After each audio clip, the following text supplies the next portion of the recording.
প্রথম দিন থেকেই আননেসেসারি একটি জুলাই সনদ নিয়ে জুলাই সনদকে আননেসেসারি বলা হয়েছে। জুলাই সনদকে আননেসেসারি বলা হয়েছে। এটা কোনোভাবে গ্রহণযোগ্য হতে পারে না। মাননীয় সদস্য বসুন।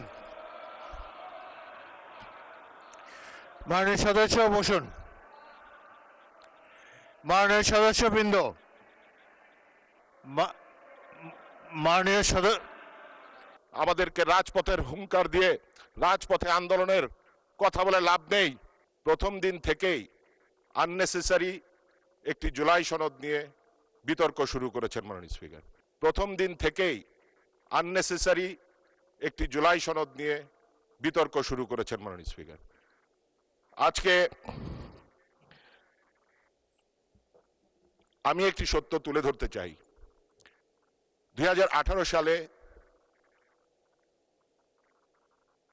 কোটা আন্দোলন হয়েছে, 2024 সালেও কোটা আন্দোলন হয়েছে, এবং অনেকেই হয়তো জানেন না আমাদের মাননীয় প্রধানমন্ত্রী 2014 সালের 15 জুলাই লন্ডনের টাওয়ার হিলে একটি সমাবেশে উনি ঘোষণা দিয়েছিলেন যে বিএনপি যদি রাষ্ট্র পরিচালনার দায়িত্বে কখনো আসে তাহলে এই যে কোটা সমস্যা, এই কোটাকে 56% থেকে কমিয়ে 5%-এ আনা হবে।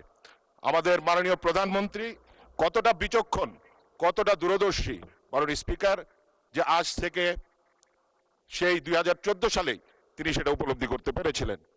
মাননীয় স্পিকার, 2024-এর গণহত্যার দাগ লেগে আছে আওয়ামী লীগের হাতে, 90-এর ছাত্র হত্যার দাগ লেগে আছে জাতীয় পার্টির হাতে, আর 71-এর গণহত্যার দাগ লেগে আছে আরেকটি দলের হাতে। মাননীয় স্পিকার, বিএনপি, মাননীয় সদস্য, আপনি 2 মিনিটে আপনার বক্তব্য শেষ করেন। 2 মিনিট। মাননীয় স্পিকার, বিএনপি একমাত্র দল যাদের হাতে কোনো রক্তের দাগ নেই।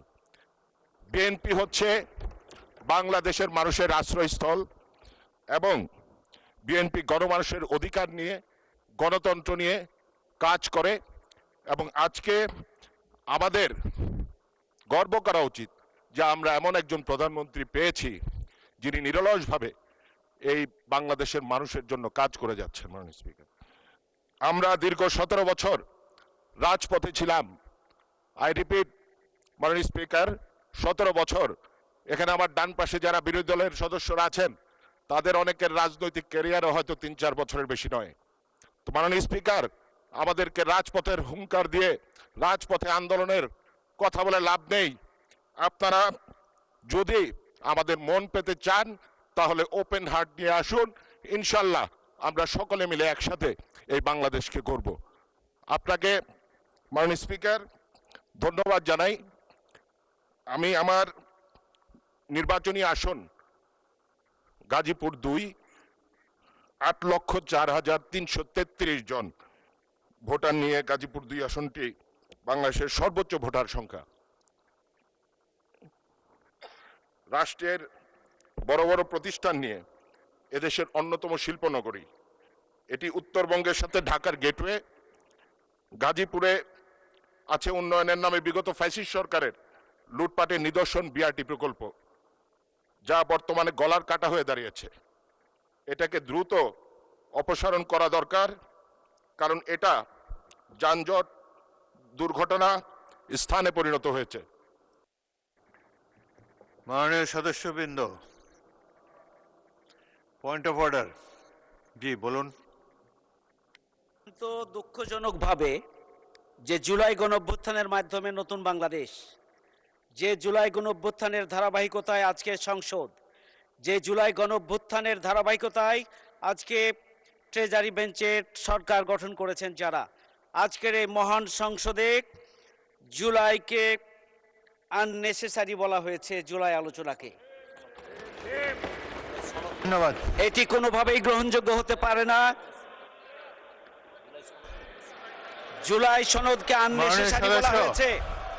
জুলাই সনদকে আননেসেসারি বলা হয়েছে। এটা কোনোভাবেই গ্রহণযোগ্য হতে পারে না। মাননীয় সদস্য বসুন। মাননীয় সদস্য বসুন। মাননীয় সদস্যবৃন্দ, মাননীয় সদস্যবৃন্দ, মাননীয় সদস্যবৃন্দ, এখন গণতন্ত্রের মাধ্যমে মাননীয় সদস্যবৃন্দ আমাকে অ্যাড্রেস করে কথা বলবেন। আপনারা যা কিছু বলবেন স্পিকারকে অ্যাড্রেস করে বলবেন।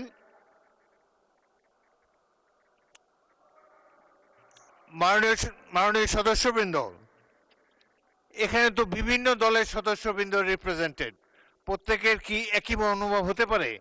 গণতন্ত্রের সৌন্দর্য হলো মতভিন্নতা। সুতরাং এক এক বাক স্বাধীনতার সফলতা নিয়ে, বাক স্বাধীনতার কারণে যে যার বক্তব্য খোলাখুলিভাবে জাতীয় সংসদে প্রকাশ করতে পারেন, কিন্তু অপেক্ষা করেন। মাননীয় সদস্য যখন স্পিকার কথা বলে অনুগ্রহ করে সবাই চুপ করে বসে থাকবেন নিজের আসনে। আমি যেটা বলতে চাই, সকলেরই বাক স্বাধীনতা আছে, এবং যদি কোনো বক্তব্য আপনাদের পছন্দ না হয়, এরপরেই তো আপনারা একজন বক্তব্য রাখবেন, তিনি এই বক্তব্যটির বিরুদ্ধে আপনাদের মতামত আপনারা প্রচার করতে পারেন। সুন্দর শালীনভাবে যে যার বক্তব্য জাতীয় সংসদে রাখবেন, এটাই আমরা আশা করি। অহেতুক একজন বক্তাকে কেউ ডিস্টার্ব করবেন না। আপনার টার্ন যখন আসবে আপনি আপনার